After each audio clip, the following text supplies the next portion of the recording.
All right, it's Young Epstein on the mic, and you are listening to the Sam Mo Show on 97.5 FM. Nice.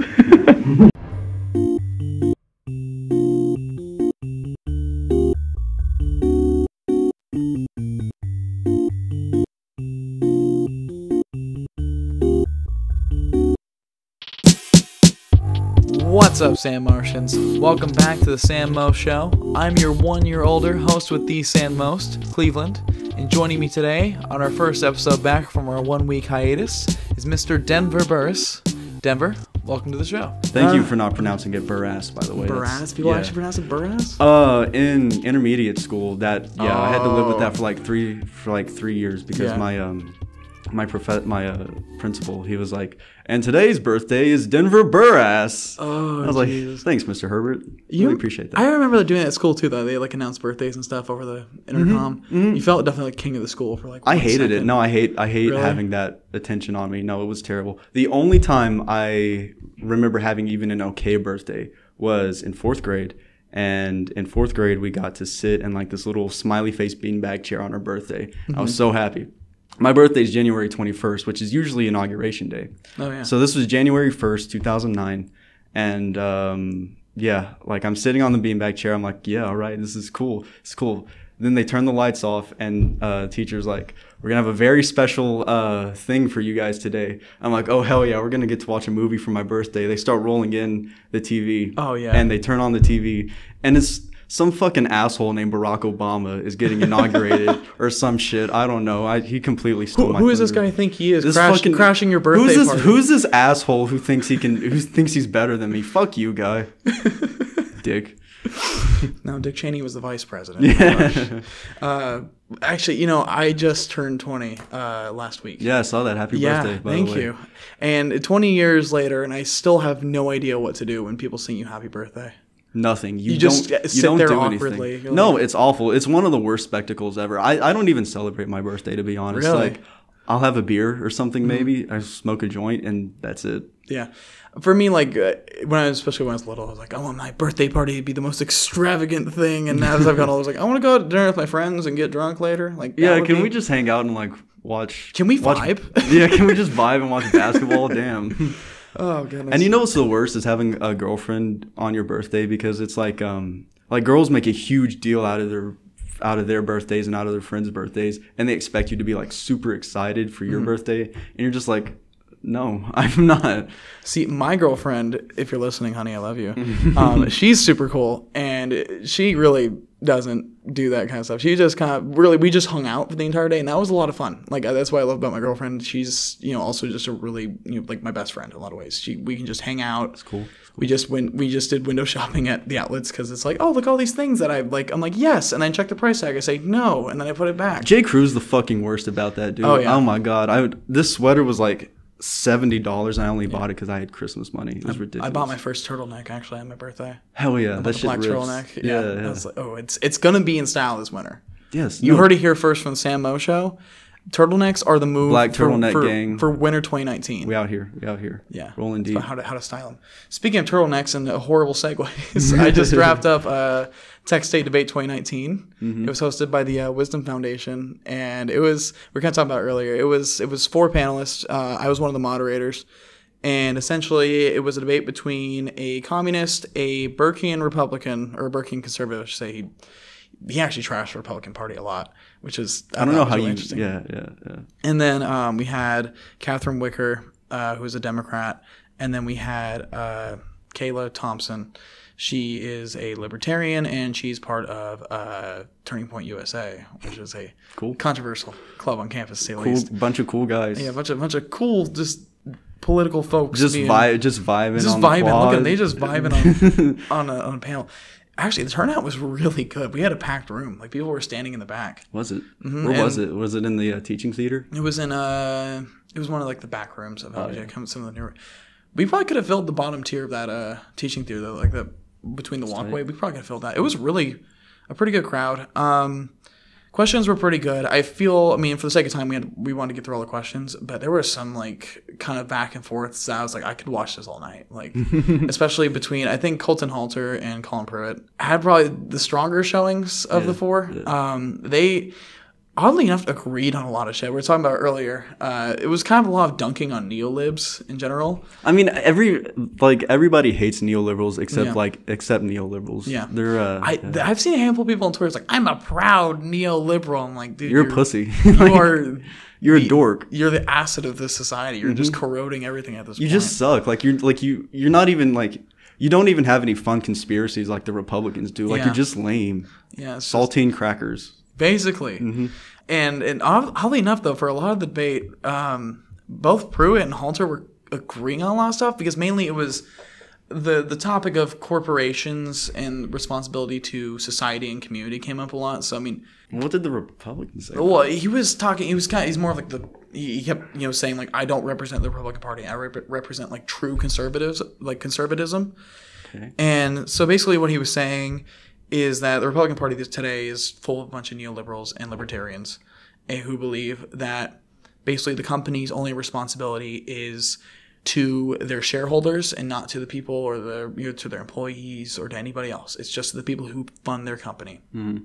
He says that's fundamentally corrupt. He says he believes in communities, he believes in small business, which sounds kind of like an old Republican thing. I remember hearing George Bush just pound that Bible incessantly. And I mean, he does sound like an old conservative in a lot of ways. I mean, a lot of them, supported New Deal programs. I mean, in a lot of ways. Yeah, I mean, haven't you ever seen those old unionizing ads from the 50s? It's like the Michigan Republican Party supports your union. Yeah, I mean, and so I'm not sure if he's like super pro-union, but in the sense that, especially because one of the questions that came up was talking about life expectancy in the United States decreasing over the past 3 years for the first time in a long time. And mainly it's due in large part because of jewels. To juuling, yes, entirely juuling. What are we going to do about Big Jewel?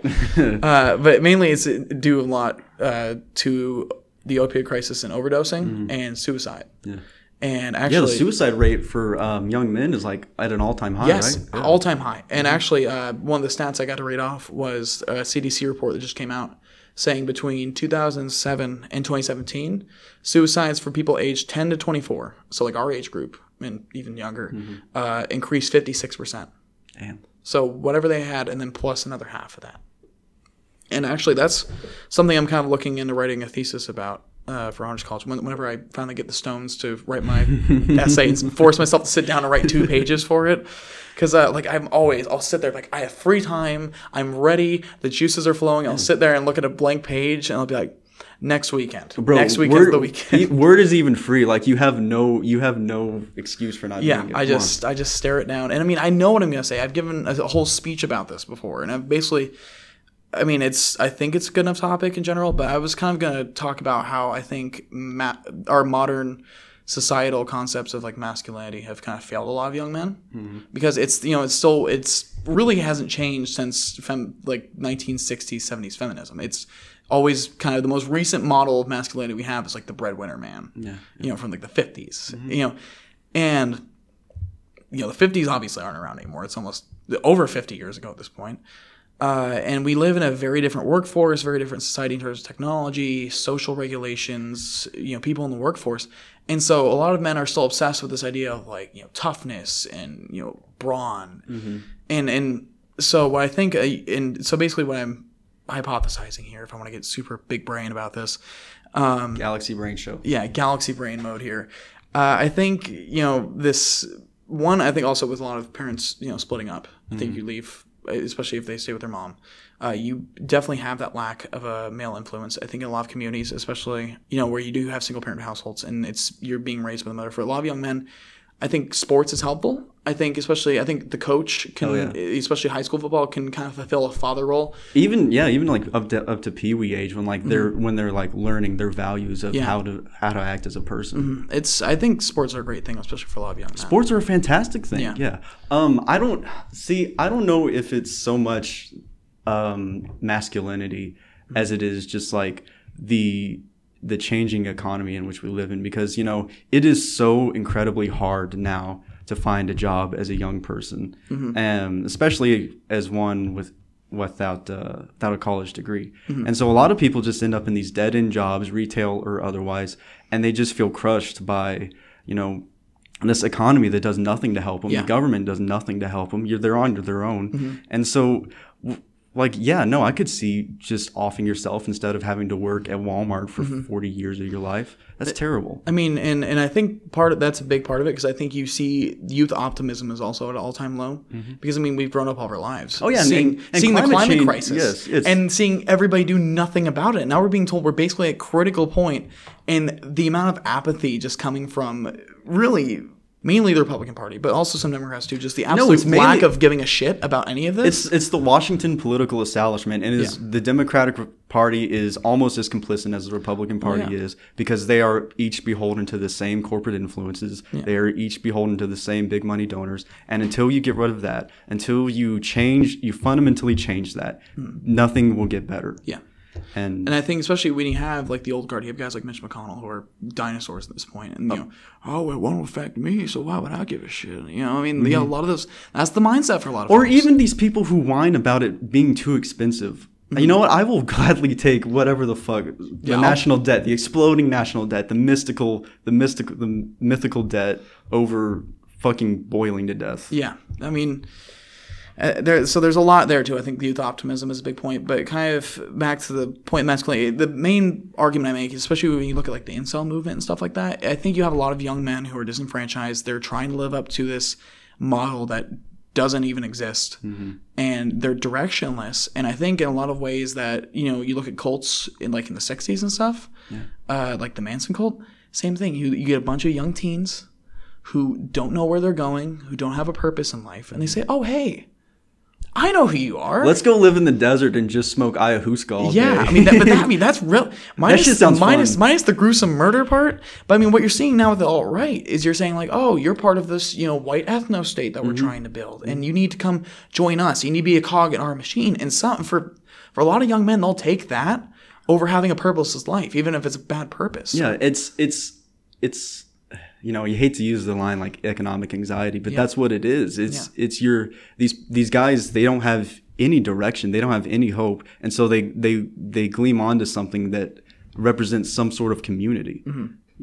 Yeah. No, I definitely agree with that, especially Generation Z, our generation. I mean, we're kind of that weird tweener between millennials and Gen Z. Yeah, and a lot of people our age have like incredibly radical political viewpoints for like what's been the accepted political spectrum in America for the past oddly 60, enough, 70 years. The Gen Z kind of mentality is just fuck it at this point. It's something's got to give. We are so over the status quo, and some guy was kind of talking to YouTube. I forget the guy's name, but he was saying like he was kind of doing an impression of Gen Z. He's like, we're afraid. We're afraid in a lot of ways. We're not afraid. We're just nihilistic. But it's nihilistic, but we're also like in a lot of ways, we have no sense of community. So we cling on to anything we can get for a sense of community. I think that's why politics in a lot of ways has become that kind of, because I think in a lot of ways the church has rotted in American society in terms of the church has no value for anybody under what 40. Yeah, it's kind of rotted away, and so I think politics is now starting to fill that void for religious affiliation. We talk about Democrats and Republicans almost like Catholics and Protestants. It's like, oh, you're a Republican, like. It's that same kind of like, ooh, I don't know about you. And so I think it's kind of filled that void. Exactly. Sorry, it kind of fills that void. And so I think a lot of ways that, we're committing to this new kind of political dogma. But a lot of ways we're also too afraid to commit to people. You see the rise of hookup culture and stuff. We're too afraid to commit to really anything. We're very afraid of commitment, despite how much we are into politics now. We're still afraid of committing to any one plan. It's because we can't see ourselves. We can't see anything being like stable enough to have a plan 10, 15, so we 20 want years to remain as flexible as possible because we really lack faith in just about anything. Any respected political institutions, any economic institutions, any cultural institutions. Yeah. I think, and that's going to take probably more than Except our generation. For Tom Hanks, I completely believe in Tom I would have Hanks. liked Tom Hanks for president. Dude, he is so cool. Did you see that SNL episode he was on in 2016 after Trump was elected? It was kind of like America's sit down, talk with dad kind of thing. No, it was like there was a skit. It was Black Jeopardy, and Kenan Thompson was hosting, and Tom Hanks played like this MAGA guy. Oh, yeah. And his name was Doug, and it was basically like Tom Hanks agreeing with a lot of them, and like they were all like just making friends. Yeah, it was about Tom like Hanks. The paranoia about like iPhones and stuff, and like how it's gonna like keep your face on record. And one of the Jeopardy topics was like, skinny women can do this for you, and Tom Hanks buzzes in, he goes, not a damn thing. And Kenan Thompson goes, you all right, Doug? And And like it goes, we need to, and the Final Jeopardy was like, we need to make this great again. No, looking at him, right? And Kenan Thompson was like, nice knowing you, Doug. I think, I mean, I don't know. And I think, like I said, that MAGA cult does appeal to a lot of, young men, especially. I think because it's about restoring what we lost. I mean, that's kind of their radical. Well, it's about having something to have faith in again. Mm-hmm. And I mean, I gave an interview today kind of about like why you should vote, and I got to kind of break out my patriot pie for a little bit and give an ooey gooey little piece of like freedom, justice, and the American way, and I felt good for a minute, but then immediately how much voter suppression and stuff we have. Honestly, it's almost to the point where you shouldn't vote, because especially in presidential elections, because like if I'll be honest, if Joe Biden's the nominee, I'm not going to vote for the presidential election. You gotta vote. What? In safe red Texas, are you kidding me? No, my vote will not. I will leave it blank. I will write in. No, here's the thing. I'll write in Sanders. Make Texas at least purple. Make it close. Because here's what I'm saying. Both parties should be happy about this, about Texas turning purple, because that means politicians actually have to give a shit about Texas for a little while. Because Republicans have held that as a stronghold ever since Barry Goldwater. I think Texas being blue is at least Texas being purple is at least another 10 years away. I think the last year's election, it's Ted an Cruz anomaly being so unlikable, because Ted Cruz is Ted Cruz is a stick of butter in a suit, and he's a goblin, dude. Unfathomably unlikable. I don't know how you can look at that guy for like more than 5 minutes. The only cool thing he's ever done was liking a porn tweet on 9/11. Oh my God, yes. That shit was tight. That was cool. Respect. Yeah. Respect. Shout out to Ted Cruz. Ted Cruz is not going to take away your porn. We know that for sure. Real ass dude. When he first was making a name for himself, one of the things he said was he's trying to outlaw like masturbation. Really? Yeah, he said. Because he was Tea Party Republican. It's the same kind of belief. Stupid Christian Republican. Yeah. It's that. Well, I mean, it was more like. It's kind of what you're seeing now with the Democrats. It's the cult of like purity within. It's like, if you're anywhere close to the center, you've already been scathed by corruption. Because like Republicans had that once Obama got elected. It was like, we have to be even more Republican than we are now. It's like Republicans squared, and now we're seeing like Democrats squared. And then they won elections. Yeah, so I mean, it might work. No, it does work. No, I think pushing farther to the left will help the Democrats more, but they don't want to do that because it relinquishes control. It relinquishes corporate control on the party. So who do you support for the 2020 race? Burn dog. Big Burn. Absolutely. Ever since he first announced. Yeah. He's definitely my second choice. I think first choice for me has got to be Andrew Yang. Yeah. Yeah, I think he's cool. We have same first and second choice. Yeah, I love my friends like that too. It's honestly, but I mean, if it comes down to it, Yang, I don't think he's gonna win. I love him to death, and I'm gonna support him hard as hell. He's a cool guy. He's a long shot, and I think anybody can agree he's a genuinely good guy. He thinks about the issues a lot. He's cool. Yeah. No, he's human. That's more than you can say for most of the psychos running for those ice eating freaks. Yeah. No, I like Yang. I respect him for bringing the issue of automation to the forefront, which is something that I think Sanders is lacking on. I think that's something Warren is lacking on, and that's fucking non-existent to Biden.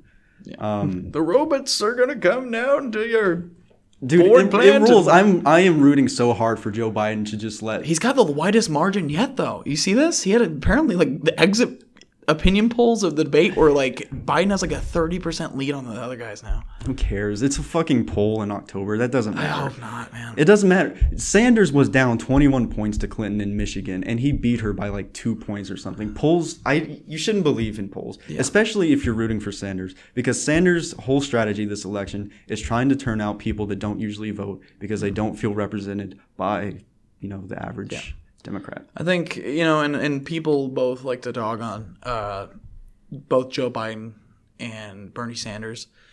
And this too old bullshit. I know where you're going with this. Well, yeah, but Bill Maher actually. Fuck Bill Maher. For as much as I don't, I don't like him, he had one comment that I thought was really funny because he said the difference between, Joe Biden mentally is old. Bernie Sanders mentally is very young. It's just a matter of mileage. It's just mileage with him. He's just been doing this for so long. His heart's giving out. I feel bad for the guy. That heart thing is something that he's going to have to. He's already answered for it in a way. It was a heart attack. Yeah, he had the stent put in, and he can point to Joe Biden. not Joe Biden. He can point to Bill Clinton, who had that same operation done. He can point to Dick Cheney, who had that done before the 2000 election and then served 8 years. He shot a guy while he was vice president. In the face. He shot a guy in the face. And the guy he shot in the face apologized. And then apologized to him. That's fucking power move. That's alpha shit. Have you seen Vice? No, I haven't. Oh, you gotta watch it. I love Christian Bale too. You've I gotta need to watch it. It is so good. It will make you so pissed, but it's so good. Yeah. Because you're like, I was floored. I'm like, we allowed this shit to happen. Yeah, no, and Trump has not been the worst president this century. It is that fucking elephant-looking fuck George Bush.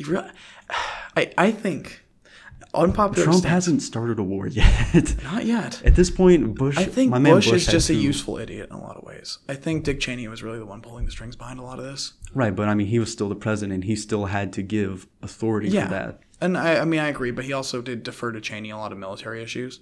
I mean, I am a little sympathetic to any president that would have had to sit through 9/11. Because, I mean, America at the time lost its head. I mean, especially because the Soviet Union fell in 91. And then, like, we had a good 10 years of king shit. We were on top of the world, we were baby. just unchecked prosperity. Running out the clock. I mean, God, not to, the 90s weren't great for anybody who, was poor or, lived in urban communities because, Jesus Christ, the crime bill. But in general, the cutting of social services. Yeah, but in general, as the United States, we really were the one world power for a good 10 years. Swinging that dick. Out of nowhere, just Al Qaeda. I mean, a horrible terrorist attack. I mean, no kidding around that. And I mean, it's still like watching that footage gives me chills in general because that's civilians. It's not even a military thing. It's just civilians who went to work that day and never came back. You feel what you? Yeah, I can't even watch it because it just fills you with like this dread that that you can just have a totally peaceful life, have no consequence in global affairs at all, and then you can be ended because of it. Blindsided by that. And so in a lot of ways, like I get like we were bloodthirsty, absolutely. I mean, I don't want to bring out the whole holier than thou attitude because if I was my age during this, I would be like, yeah, let's go fuck them up. I'd be so pissed. But I mean, it's just now part of the dread now is watching it on the other end is thinking immediately after how many lives were thrown away. Just in people who we thought were terrorists in the United States who were, held in Guantanamo Bay who didn't have any association. An entire subsection of the American population was vilified for the better part of 10 years and is beginning to be vilified again. Not to mention the millions of, hundreds of thousands of innocent people in the Middle East whose lives Syria, we just completely... Iraq, Afghanistan, all these places. Lives we just completely ruined. Yeah. And so, I mean, it's...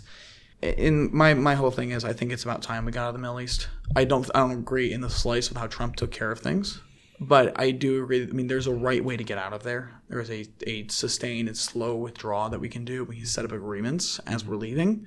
But at this point, I mean, we've really got to stop focusing on other places. Like my whole analogy is, if the entire neighborhood's on fire, you put out your own fire first.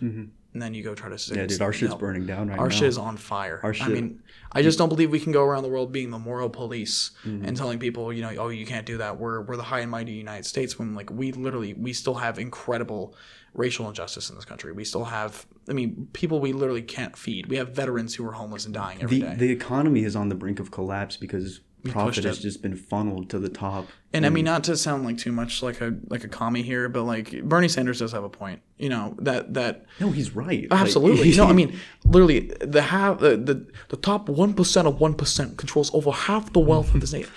Objectively, you cannot tell me that's a good thing by any means. No, and if you do, and if you agree with that, and you're not one of that, you're not a member of that group. You're like. There's no hope for you. You're selling yourself short. I mean, you're literally fucking yourself over. You're cucking yourself. Yeah, I'm not like calling for like a seizing of the means of production, but Jesus Christ, something's got to be done. You definitely should do that.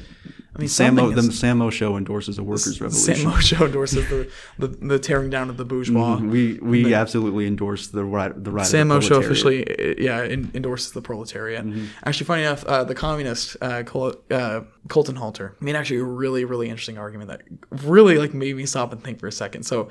Of course, the conservative was saying, if we seize the means of production and we just end all business and everything becomes state-run, you're not going to have any incentive for creativity or for production of anything. Do they know what seizing the means of production is? That's the hell of a step to make. I get it. Like, the whole competition breeds better product stuff. But Colton had a great rebuttal.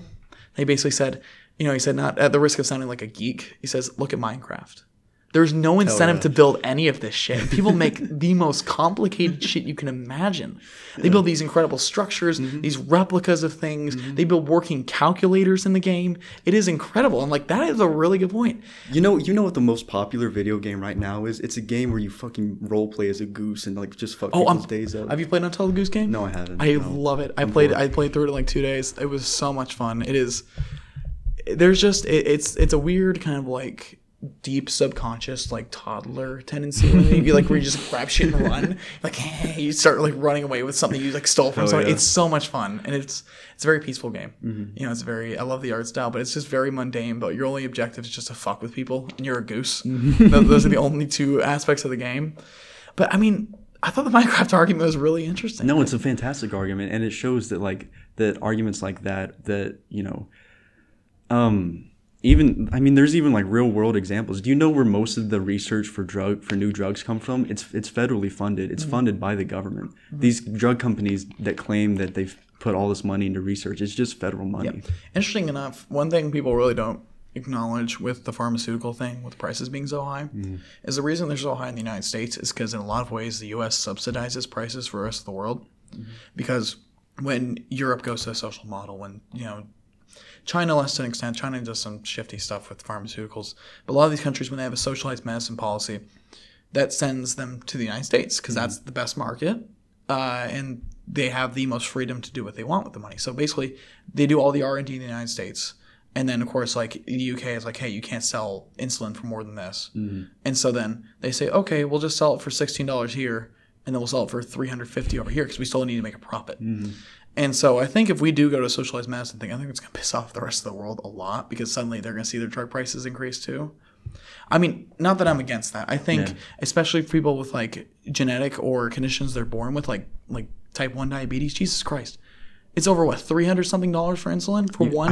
How many times a week do you see a story of some poor soul who had to ration their insulin to make it through the end of the month, and then they die because of it? Yeah, it is absolutely ridiculous. And mind you, this isn't like something they've done to themselves. No, you can't help. They're born with this.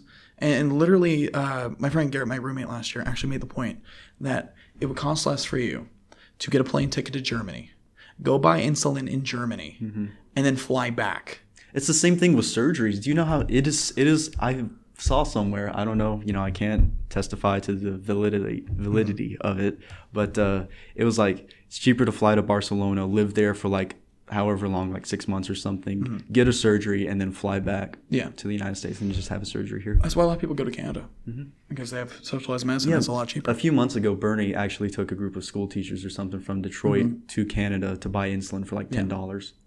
I mean, I think, like I said, I between Bernie and Warren, I'm definitely going with Bernie because his rally in Queens. I have been so disappointed by Elizabeth Warren this cycle. She's eating his lunch in a lot of ways, though. She's just taking his platform, making it very like safe. She sucks, dude. She's like she came out at the beginning of the year branding herself as like, you know, this firebrand left-wing person who's ready to take the mantle if and when Bernie just like, you know, I don't know, wants to play checkers or something the rest of his life. Yeah. But over the summer, I feel like she slowly sold her election to the DNC and to corporate media, because how many times a week do you see popular articles about Warren that just paint her in a glowing light? And I don't think I don't think you can trust somebody who has articles written like that about them by CNN, by the Washington Post. I think what's interesting too is you see Tulsi's been threatening to boycott the DNC, right? She rules. Yeah. I mean, she's a lunatic. She's a psychopath, but she's very much like a basketball player who just starts shit with the other team. Like, you hate playing against them, but if they're on your side, then you like that. So, I mean, she's really like, and I think, you know, she's been hinting, she hasn't been saying explicitly, but the DNC's already made up its mind as who they're going to pick for their front runner. I think it's Warren. It is absolutely Warren. Because she's the nice compromise between like radical social change that Bernie proposes and like establishment figures like Joe Biden. She's for upper class white people who want to say that they're woke and socialist or whatever, but don't actually want to do anything. Yeah, no, Elizabeth Warren's like the cool mom. She's the wine mom candidate. The wine mom candidate. That is gold. Elizabeth Warren is she will she'll cut you in line at the grocery store. She will, when the grocer says, "Have you found everything all right today, ma'am?" She'll be like, "I have found all I need right here," and it's just like a bottle of wine. I hate people like that. Elizabeth Warren will ask to speak to your manager. Elizabeth, absolutely. She is the bitch that will ask. She's going to get your ass fired for smoking a joint outside of your grocery store. Do you know what your employees are doing? Outside of your bullshit $9 an hour job. Of what your employees are doing when they're not working? I bring my children here. I worked in a shoe store. I've also worked at a shoe store. I worked at Journeys. I worked at Famous Footwear. God, the worst fucking job I've ever had. You want to talk about dealing with moms? Holy shit. That's where this is going. We're supposed to like greet people when they come in the store, right, or some bullshit, whatever. Let me preface this before you go on. Fuck Journeys. Fuck Journeys. Fuck. They actually have some cool stuff, but I get so turned off every time I walk in there because I get swarmed because I know you guys work by commission, right? Yeah, Jesus. Like, everybody's like, "Hey, man, I see you looking at those yellow Birkenstocks, man. I'm hip. You want to try on, like, 6 pairs?" And I was like, no, I'm literally just looking at them. They teach you to be annoying. Yeah, like, they incentivize being annoying. It is the worst thing ever. I hated that place. Yeah. Anyway, these people come in. The type, the Karen type, the Elizabeth Warren type. They come in. They're just looking around, and like nobody says anything to them because they're just looking, and she comes up to us and she goes, "Nobody said hi when we walked into the store." I was like, "I'm sorry." You're lucky. Yeah, I was like, "Okay, hi, how are you doing?" And she goes, "This is ridiculous. Do you have a manager on call?" And then I just fucking grabbed my manager, and we're all standing there just like giving her a stink eye, and her like daughter, who's like 45 or something, she pulls out a phone and she starts filming us. What? She starts filming us, just like, she's like, "We're gonna send this to corporate to show them that you're not doing anything, that you're not treating customers the way." Oh my God. And I'm just like leaning back there, and I'm done with that job. My girlfriend, I'm gonna get fired today. Yeah, my girlfriend who worked there with me, quit like the month before. I was like, "Fuck this, I'm about to go on vacation." And so I think I flipped off the camera or something, and I just like walked into the back. Yeah, total badass moment for sure. Epic gamer move right there. Epic gamer move. Did anything come of that, or? Oh no, I was fired. Yeah. You got fired? Yeah, nice. With pride. I was proud of it. Epic gamer right there. Mm-hmm. Oh man, yeah, no, I've had some shitty experiences. Working sucks, dude. I worked as a server at Evo. So at where? Evo, they're like a dining theater place. Yeah. They have the spot here in town, but I worked at the one in San Antonio. Oh, we have one in my town. I thought that it might be kind of cool. I don't know. It's a cool place to go. Mm-hmm. Less cool to work there. But that's the case with a lot of places. I've had some awful people. I had one lady who tried to pay me with a Gaddy's card. What the fuck? Like, you go back about 20, 30 minutes before the movie's over, and you start, handing people their checks, and then you come by again, and you get their card or their cash, whatever. She gives me a Gaddy's card, and I look at her, I'm like, "It's dark in there," right? So I'm like, did you mean to put this in here? Right? Like, whisper, she says, "Yeah, it should cover it." I was like, "It should cover it." "Ma'am, this is a Gaddy's card." I says, "The manager said that will work." And I was like, "Which manager?" She goes, "I don't know, just try it." I said, "Okay." I go there, I go walk out, and I'm like, I swipe it. It says, "The machine does not recognize this card." Swipe it again. I was like, "Whoa, the machine does not recognize this card." I call over my manager. I said, "Hey, you want to try this out?" He goes, "Dude, that's a Gaddy's card." I go, "I know." He goes, "Yeah, just be quirky for a second. Try it out, please. Humor me." And they go, "Yeah, it doesn't work." I was like, "That's what I thought." They the woman said management told her that this works. She goes, "I don't know who the fuck told her that, but you need to send this back." And so then basically the delay between me getting the rest of the checks back to people and me having to get a second card from her takes so long. The movie's already over by the time. And what movie was it? It was Crawl. It was that basically like Florida the movie, or like a hurricane hits and then it floods and then there's this dumbass shark movie. Yeah, it's not like they're like crocodiles. Little critters in the water start trying to eat people. That movie sucked, dude. It was horrible, but then they tipped poorly too. Horror movies tip really badly. Funny enough, like rom-coms, Toy Story, like McBank, because families. You bring the family, you bring a girlfriend. It's date night. Yeah, gotta flex a little bit. People do date night for horror movies, but I think they just leave feeling worse, and so they're like, "Fuck you." You know, the first horror movie I ever saw in theaters was Hereditary. Really? Yes, dude, that shit fucked me up. I drove home. It was like a 30-minute drive. I drove home with my dash lights on. Really? Yes, You were dude, that spooked? I haven't seen Hereditary, actually. I like horror movies. I have not seen it. Hereditary's so fucking good. Midsommar is good too.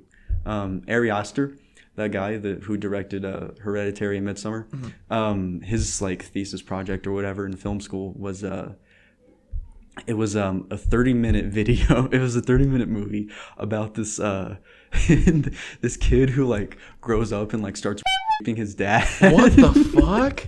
It's that same guy who does this? Yeah, he's like, this guy's like galaxy brain. He's definitely like transcended. dude. He like, the kid's like 12 or 13 and he starts like raping his dad. Ugh, this is like a movie he made? It's like a half-hour movie. What the fuck? For like a film festival? No, for like film school. Like his project, he turned it in at film school to get a grade. Holy shit! How do you get people to agree to be in that? I don't know. It's called The Strange Thing About the Johnsons. And like one scene in it, the kid is getting married and he corners his dad in the kitchen and like rapes him on his wedding day. Oh my god. Dude, holy shit, that's awful. Yeah, it's and he made like, and this was a film project. Yeah, film school. Holy shit. Imagine that, but like with the beginning of The Godfather. You come to me on my wedding day. You literally come to me. And you me in my own house. You come to me. Literally, you come to me. You me and you come in my ass on my wedding day. All right. Well, if that, I don't know that there's a better place than that to take a break real quick. Oh, yeah. And we'll be answering some of your listener questions after the break, so be sure to stick around. And while we're on break, here is the title track from Quentin Ford's newest project, Libra.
Alright, and we are back, and we have just enough time for some questions from our listeners. We actually have two here from my boy Sandro. First one for you, which I think is just a great question overall, is Sandro's asking, are you circumcised? And if so, do you miss your foreskin? Alright, first off, I would just like to say that I'm glad we're done with the nerd shit that we were talking about in the first half of the episode. Shit was boring as hell. Let's get on to the real discussion. Foreskin. Yes, I am circumcised. Yes, I am proud of it. No, I don't miss it because it's fucking gross. It looks like an earthworm. Whoa. And if you're uncircumcised, you should probably fix that pretty soon. Hot takes from Denver here. Holy shit. I don't know if I can publish that, man. That is a damaging take right there if I've ever heard one. Fuck being uncircumcised. Yo, I mean, there are some people who are like super serious about like not circumcising your kids though. Like the Catholics or something, right? Like who doesn't? Well, I mean, like just a group of like some people are saying like, oh, it's genital mutilation and stuff. And oh, come on. I mean, okay. You cut your hair, don't you? Yeah. It looks better when you cut your hair. I don't know. I think that also just in general kind of waves in the face of like, you know, countries that actually do genital mutilation, especially for women and stuff. Like Saudi Arabia. Yeah. It's like, oh, like maybe not, you know, a pressing matter, especially not like to overplay it like that. My friend Chloe, anytime she brings it up, I always get so scared because she's like armed to the teeth with facts about like not circumcising her kids. And so like anytime she brings it up, I just like duck out of the room as fast as I can. Yeah, I'm a single issue voter. Does this president support circumcision? Senator Sanders. Just I do for the proletariat and for the upper classes. I mean, he's Jewish, of course he does. Yeah. So we know Bernie's circumcised. Bernie's pro-circumcision. Yeah, Bro. Joe Biden probably is. He's old. Old-fashioned. You think Yang's circumcised? I don't even want to think about that. Oh my god. Oh, I'm thinking about Andrew Yang's dick. Next question. Who has the biggest dick out of all the presidents? Apparently not Trump. I bet Lincoln was hung. No, he had a high voice. I don't think so. You think? LBJ is noted. Noted for having a schlong. Called it Jumbo. Texas State grad. TXT. Eat 'em up, cats. Called his dick Jumbo. Big dip bobcat, baby.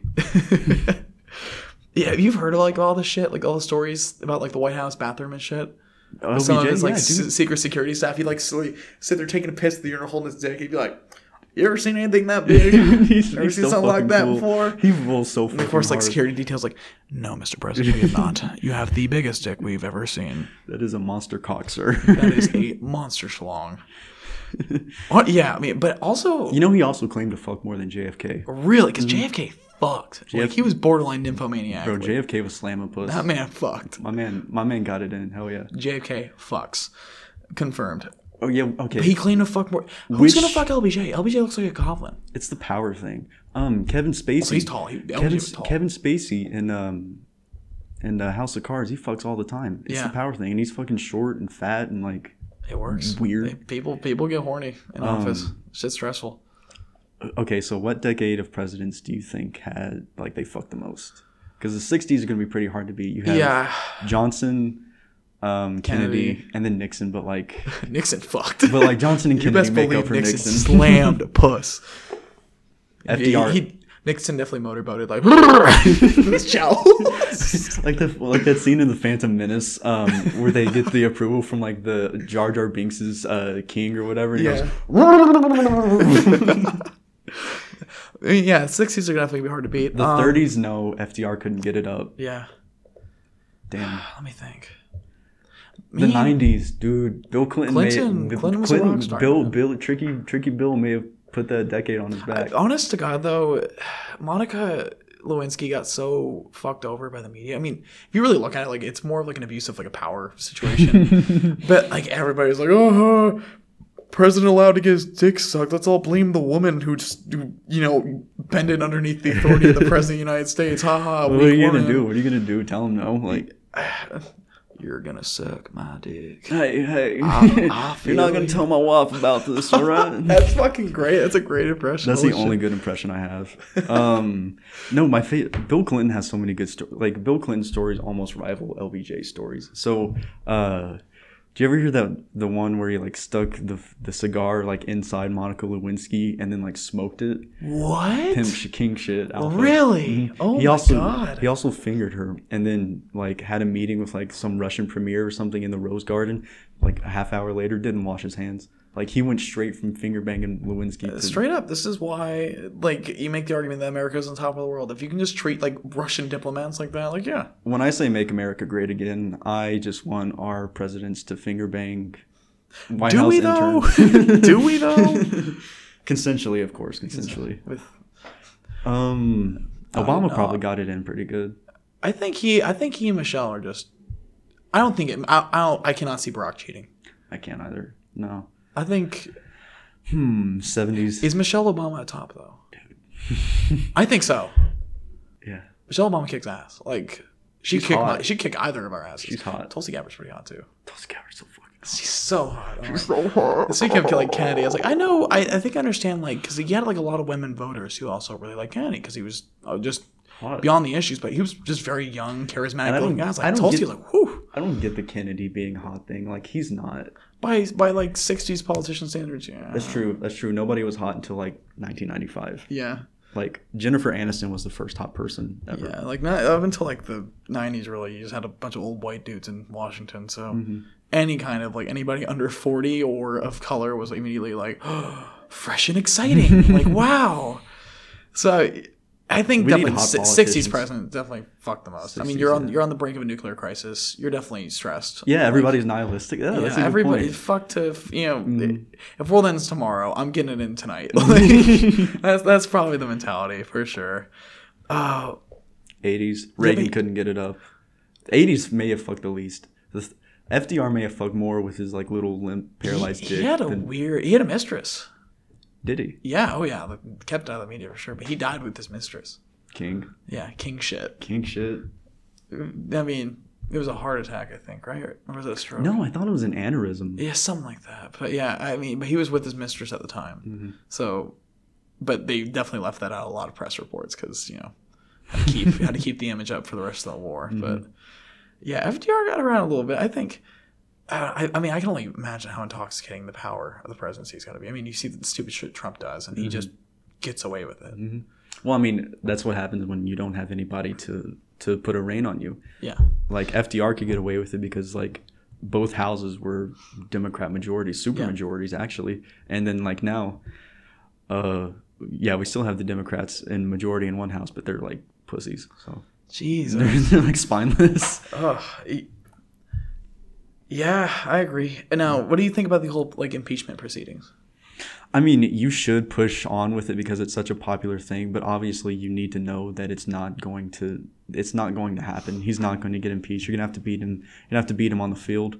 I think unless you bring like one hell of a case against the president of the United States. You have to get 2/3 of the Senate. Yeah, of a Republican-controlled Senate. You are not going to get that. I think even with like overwhelming evidence, I mean, I think they're going to vote on party lines for one, but also I think really McConnell's just the master of stalling shit.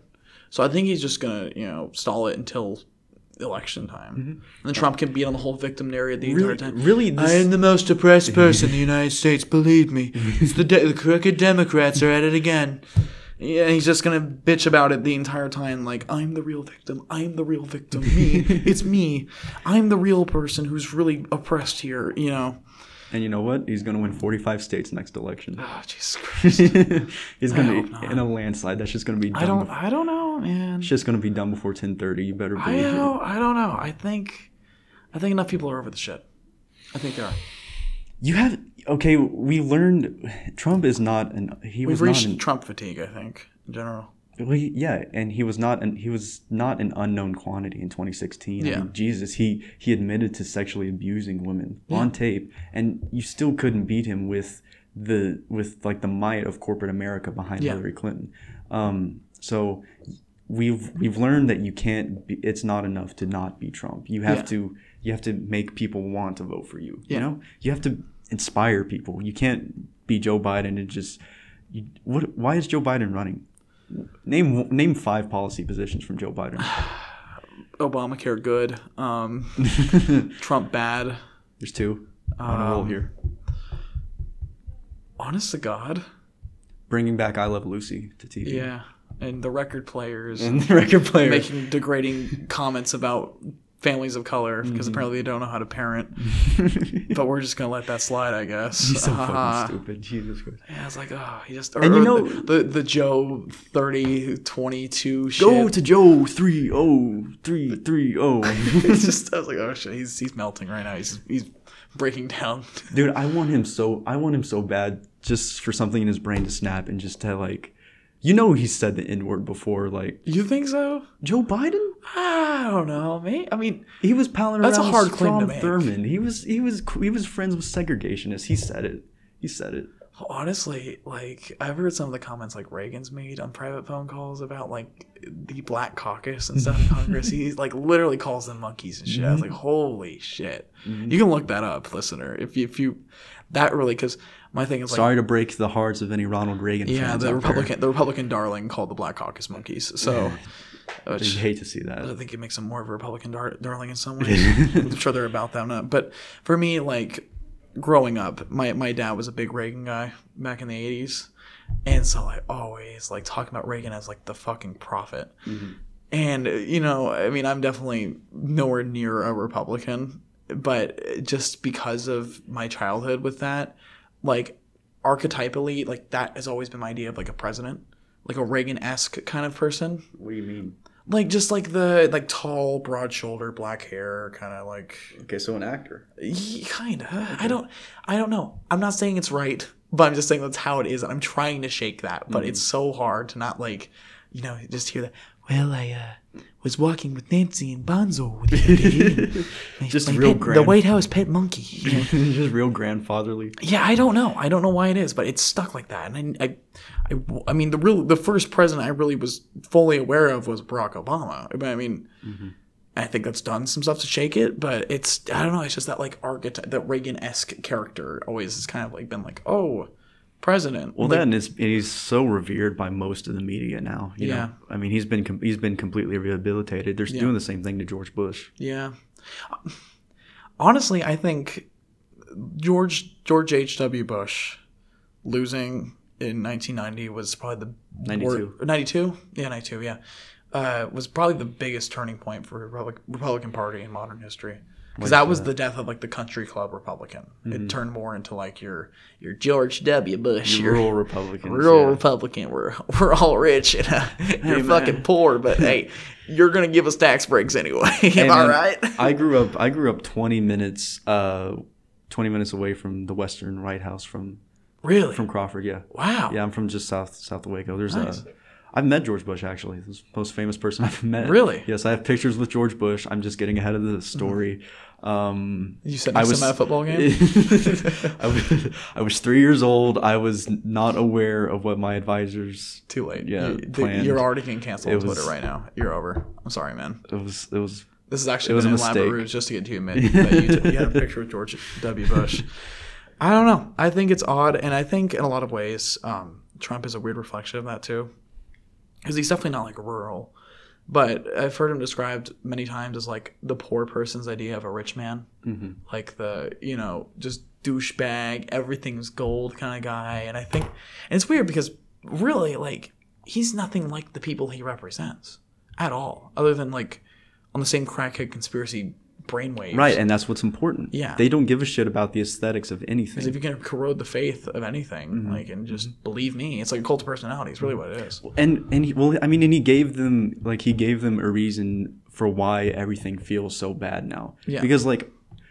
Because even before Trump, did you feel like things were getting any better? Like we got gay marriage passed, but like that was it, right? Yeah, I mean, we weren't making any progress on healthcare. We were still bombing people in the Middle East. Yeah. So, things didn't really get a whole lot better. I think people are tired of the status quo. I think that's for sure. Yeah, that's what it was. And I will go to my grave positive in my heart that Bernie Sanders would have knocked Donald Trump around. Well, because they're both populists. Yeah. It's just literally like Trump saying like government bad and Sanders saying corporations bad. And left-wing populism wins. You just have to like not be afraid of it. Yeah. And I mean, of course, Fox News, especially if Bernie wins the nomination, is just... Oh, what are they going to call him, a socialist? Fuck. Okay. They can call Joe Biden a socialist. Who they're gives just a gonna shit? Beat on, oh God, they're just going to run the communist shit to the end. Like, oh, we're going to elect a communist now, are Don't we? care. Don't care. Yeah, I mean... Who's mad? Really, and the thing too is when you look at like global politics, Bernie Sanders is like centrist. He's centrist by global politics standards. Like he's about as socialist as you can be in American politics. Because I mean, he's not even talking about music production. He's talking about literally socializing healthcare and then just regulating companies. Yeah, and then like God forbid, and then like letting like 2 of the 2,000 board of trustees or whatever on a company be like workers. God forbid. Once again, like forbid. that. You know who's an actual pimp, an actual king? Who? Jeremy Corbyn over in the UK, leader of the Labour Party. Oh, he's an actual socialist. He rules so hard. It's the whole. Have you been keeping up with Brexit and that dumpster? No, I have no clue what that is. God, they have until Halloween to get a deal worked out. So spooky season. Uh-oh. A week? Spooky a week, hours. A whole week from time of this recording. Scary hours. So big spooky hours. They apparently negotiated a better deal with where it takes Northern Ireland into account. Because that was the real thing that I think from any. Yeah, they don't want to start the troubles over again. Well, I mean, yeah, but also you talk about because if Brexit as it was originally structured would have just like basically nullified the Good Friday Agreement, right? Yeah, and so Ireland wants to stay in the EU. They're staying, but Northern Ireland would be leaving technically, and so that would create a problem basically because like EU regulations. It's like a fortified border, right? Because if it becomes a fortified border, yeah, if they're not and in so the EU. if you're crossing that, you're technically crossing from a EU nation to a non-EU nation. So there has to be like a checkpoint, and you have to go through so many security scans. Ultimately, it would only add like 2 or 3 minutes on every check stop. But when you count for how many ships, how many trucks, how many cars come through that pathway every single day, they're talking literally like you could see mass starvation in a week. Because how much like commerce relies on that easy and quick access to come in and out. So I think they've worked out a deal with that getting fixed. I don't know, but they really stepped in. Yeah. They really stepped in it this time, didn't they? Yeah, they fucked up worse than we did for sure. Yeah. Oh God, I forgot we still have other guest questions. The other one's also from Sandra here. Sorry for not getting your question here, Sandra. On the same note of like foreskin and circumcision, what was your favorite childhood movie? Okay, favorite childhood movie. I don't know. I watched Rookie of the Year upwards of 30 or 40 times. That was probably it. And I think I only liked it because I liked looking at the uniforms. I'm really big into like uniforms and like sports logos and stuff like. Okay, so on the same note, okay, let's go down the line. So like NFL, NBA, MLB, any of the other sports you want to bring. Who's got the best uniform in each of those different sports? Okay, in the NBA, the Los Angeles Lakers. What? Yeah. Really? Yes. I hate that fucking franchise. Kobe Bryant is not a top 10 player all time. Hot takes. Fuck him. Overrated. He would have been nothing without Shaq, without Phil Jackson. They are fly. They're cool as shit. MLB. God. Everything okay? Yeah. Fine. Sorry. MLB. I like the Dodgers. Dodgers uniforms? Dodgers. LA love here, huh? No, I hate it. I hate that city. Oh, who's next? NFL? Yeah. The Bears. You think the Bears uniforms? Huh? Actually, the Bears, the Packers. All those kind of like just timeless uniforms. Yeah, just classic. That's what a football uniform should be. Yeah. College football, Texas UT. Or UT. I like how they brought back like the black cleats and socks stuff. It's tight. It's very like 90s, 2000s. UT. Penn State. I like Penn State's uniforms a lot. Very plain. Yes, love it. Yeah, love it. nose. High school looking ass. Yeah. Yeah, that's it, man. I don't know. NHL's not real. Hockey's not real. That shit doesn't exist. Social construct. Yeah. God, if I gotta think, God, I don't. NBA. God, honestly, I might be biased because I like the Spurs, but like back when the Spurs did like the Riverwalk colors, man. I was really trying to stay away from the Spurs because they're my favorite team too. That was tight. But if I had to pick somebody else, I would the Spurs. I like the Miami Heat, those Miami Vice uniforms. Ooh, those are hot. Madon. Oh, those are hot. Lord. Those are hot. I think they should just change that to primary colors, honestly. I like the Pacers uniforms. I love the Pacers from the 90s especially. Those maroon and like orangish. No, fuck no, not the hickory ones. The like the Reggie Miller era ones. Oh yeah. Those are tight. The old school Orlando Magic one, like the 90s Magic, like just the pinstripes, kind of a nice look too. You know what jersey everybody loves but I don't like is the Toronto Raptors old throwback ones. The purple? Yeah, the one with the raptor on it. Yeah. I don't like that one at all. Oh, what? Have you seen the new Clippers uniform? With like the looks like San Andreas like logo? Really? Yeah, it's got like Yeah, they're the bad boys of Los Angeles now. God damn. Speaking of actually NBA, what do you think about the whole NBA China dealio? I mean, I don't really care, to be honest. It's interesting though, like I don't really find it interesting. I don't care. Like I haven't even been paying attention to it, to be honest with you. It doesn't matter to me. So yeah, that discussion just died. Oh no, I mean I don't know because I mean it was interesting because Shaq actually like sided with the Rockets GM. Oh really? About like standing basically free speech. Well, Shaq's not selling shoes over there. LeBron is. Yeah, I mean, but Shaq does a lot of business in China though. He goes like every other weekend to China. I don't know. I think people who are like, oh, the audacity of China to be intervene.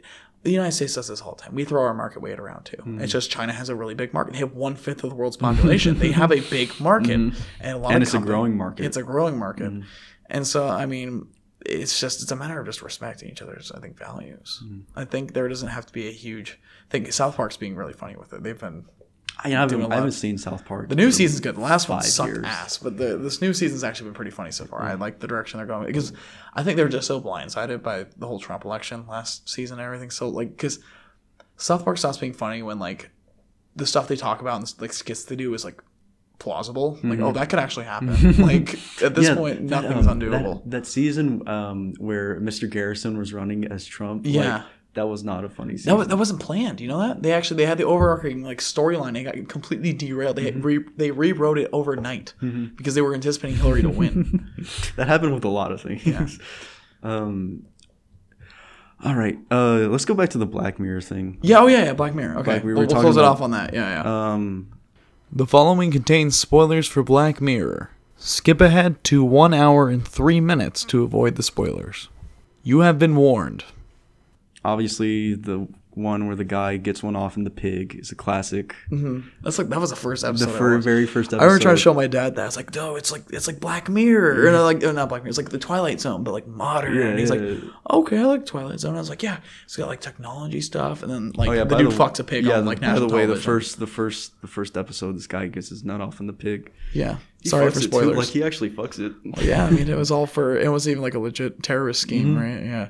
My favorite episode is that one where the guy it's Shut Up and Dance, where he gets like at the very end of it it's revealed that he was like watching child porn. Yes, that's so good, and he has to kill that guy in the because forest. you empathize with him the entire way through, and then suddenly you realize that like all these people in the plot are child molesters. I guess I'll probably in post like preface this with like this contains spoilers for like Black Mirror for episode. a fucking 5-year-old episode of Black Mirror. I guess, but I mean a lot of people still haven't heard of the show. I mean, you haven't heard of Black Mirror? What do you think of the new season? I haven't watched it. It's not good. Is it? It's really not that good. I didn't watch the movie either. Oh, the movie's okay. Really? The Bandersnatch you're talking about? Yeah. The Choose Your that was kind of fun. I always loved the Choose Your Own Adventures book. I'm not a nerd. I'm alpha as shit. I'm sorry, cool as fuck. I'm an alpha Chad here. I don't fucking do that. I've transcended your pea brain shit. I want all my adventures chosen for me. That way I don't have to fucking think about it. Okay. I mean, it was fun. It definitely like the gag kind of wore off eventually after like the second go of it. And I was like, okay, this is like. Can I just watch it, please? Yeah, I think. But you kind of pointed the sticker on my laptop, the San Junipero. I think that's hands down probably one of my favorite episodes. I just think the concept of it is just so cool. Like I would hands down do that shit. You kidding me? Especially when I'm all like old and wrinkly. If I could go like pretend like just go fuck around in the 80s. Be 25 all the time. Be 25 in like the 80s or the whatever I choose.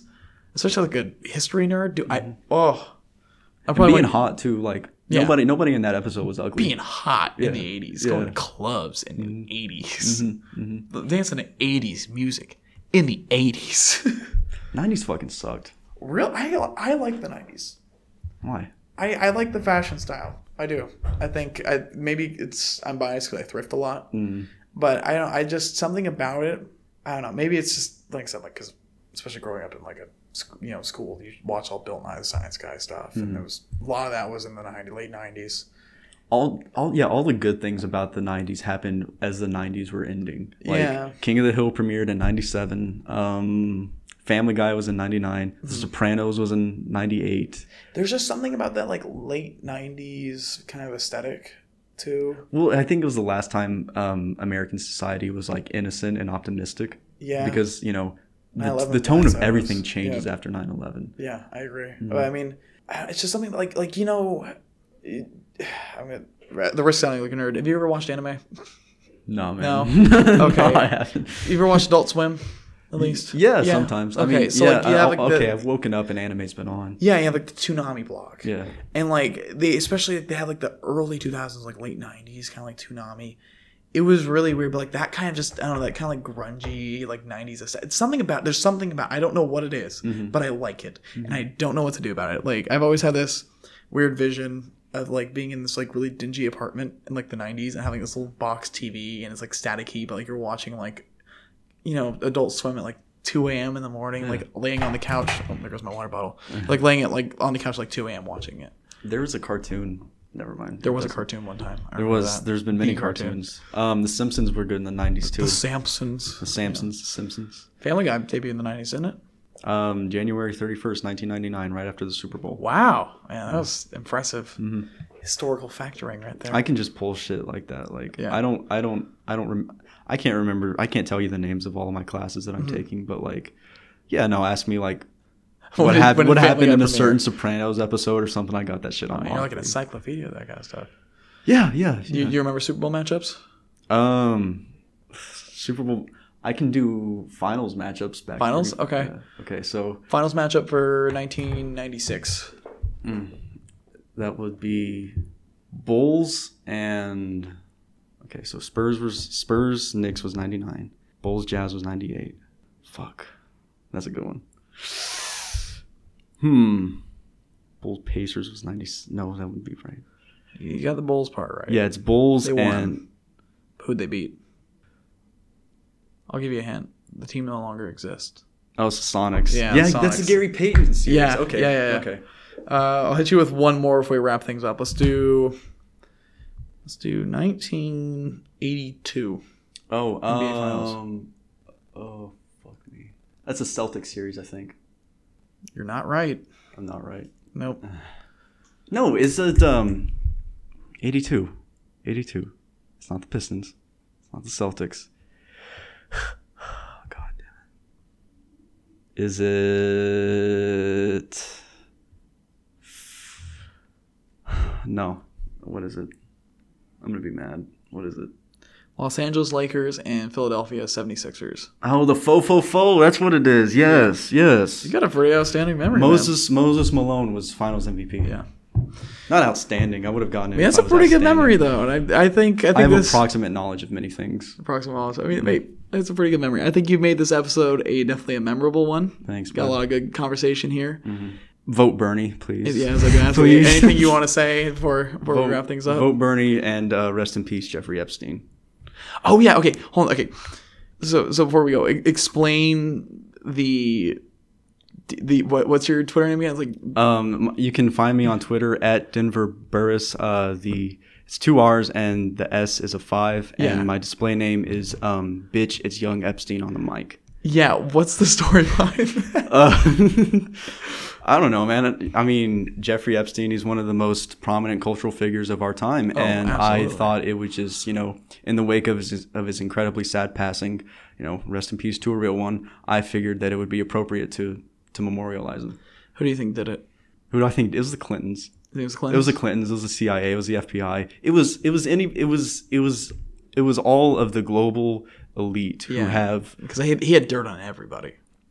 Bill Gates, Bill Clinton, Hillary Clinton, Trump, a lot of prominent Republicans. Prince Andrew, yep. God, the list. Chris Tucker, the Yeah. comedian. Yep. Who else? There's somebody else. Fuck, I don't know. Never mind. I don't want to dive too deep in here because it's the end of the episode, but Stanley Kubrick's last movie, Eyes Wide Shut.